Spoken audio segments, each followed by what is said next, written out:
At the beach in Spain, a boat of African migrants land ashore.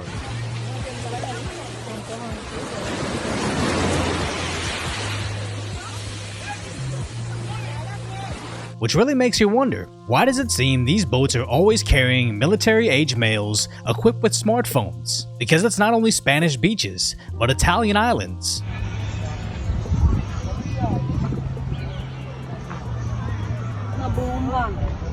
Where again, the boats are occupied by exclusively military-age males with smartphones and name-brand clothing.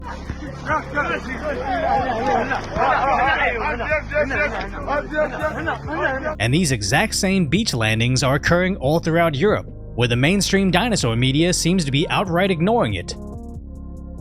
Now granted, it is a European issue as they are in such close proximity to Africa, but it does look awfully familiar to what we covered on this channel, as just 2 months ago, the US border in Texas saw our version of the European beaches, or even our migrant camps look eerily similar to what France's migrant camps look like. And that's how this always goes down. Their narrative behind their agenda is idealistic, they will bring prosperity to everyone involved. But when the reality is riddled with criminals taking advantage of weak policies, the media doesn't determine whether this is a crisis based on the amount of suffering, they just base it on who's currently in power. Because the UK knows this is a rising issue. The surge in small boat arrivals is just the latest setback to the government's plans to tackle the Channel migrant crisis. And if those figures continue to increase beyond last year's totals, Rishi Sunak will face the prospect of failing to meet one of his government's key priorities. But somehow there's still mass protests in favor of unlimited immigration, where very vulnerable looking people sing shanties about accepting everyone with the power of love, as the UK becomes increasingly more diverse.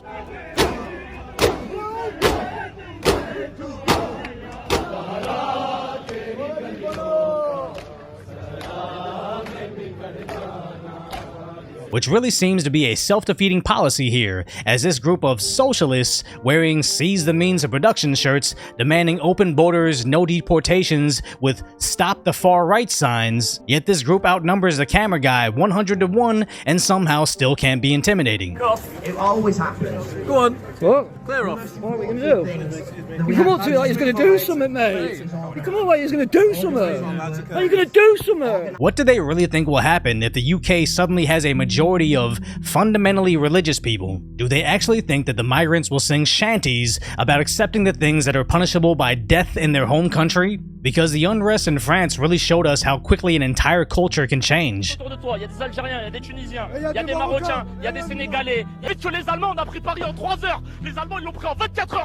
Where the new French praise their home country of Morocco, aggressively denouncing the people of France, specifically the people of Nice that took them in, bragging that they're only here for their social welfare. And in response to the riots, the police get heavy-handed with French journalists, and apparently pass a bill that allows law enforcement to remotely activate their cameras and microphones on their devices without their knowledge. Now, Twitter's community notes state it's only for people targeted in organized crime or terror investigations, but how quickly will that law be misused? Because it really seems that everything temporarily done for the safety of the citizens eventually becomes permanent and is eventually used beyond its original purpose. It's almost like they purposely want things to get bad because it allows them to seize more power, as apparently France is sending their migrants to the UK, where England now experiences mass looting events. The police do what they can with the resources they have. And even Germany sees unrest in the streets, as Belgium also had to deploy their riot police.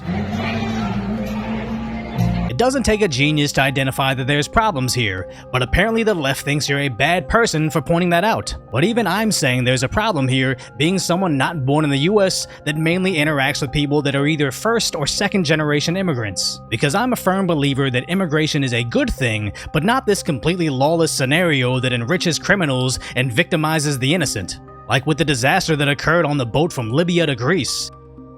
where the Washington Post wanted to blame the Greeks on the tragedy, as apparently the boat ran out of water, capsized, and sunk 750 migrants into the sea. I just don't think that it's Greece's fault as much as it's those smugglers that put those people on that boat way over capacity. But all these pro-open borders activists just don't like to think about the horrendous conditions that unchecked mass migration causes. And when they do actually assist in these trips, they don't stop and wonder, why is it mainly military-age males with smartphones wearing Gucci that are making this journey? Now, I don't want to speculate too far in the future, but I really want to know, if Europe finds themselves in World War III, will all these able-bodied, military-age men actually fight on behalf of Europe, as the UK seems increasingly willing to fight Russia?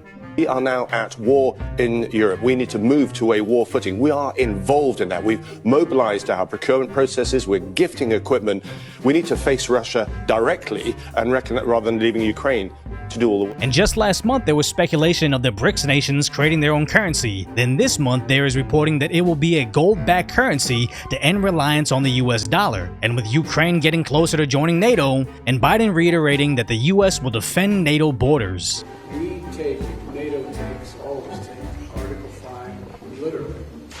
1 inch of NATO territory means we're all on the war together against whomever is violating that space. Now, I'm not trying to argue that to become a citizen of a country, you need to fight in their wars. I just don't understand why countries would accept seemingly unlimited amounts of specifically military-age men that openly state they're just there for the welfare, with a reported 79% of the refugees in Sweden vacationing in the country they fled from, and apparently even Germany wanted to strip asylum status away from refugees that visit home on the holidays. There's just something to this equation that political leadership is simply not willing to admit. It's just sad when you take even the slightest glance beyond what their official narrative is, and only then you realize how horrifying the reality is quickly becoming. But by seeing how fast the world is escalating into a global conflict, the only upside that I'm starting to see is I'm really starting to notice exactly what my type is. In that Spain beach video, I really admire that girl that, without hesitation, ran to go protect her nation's borders.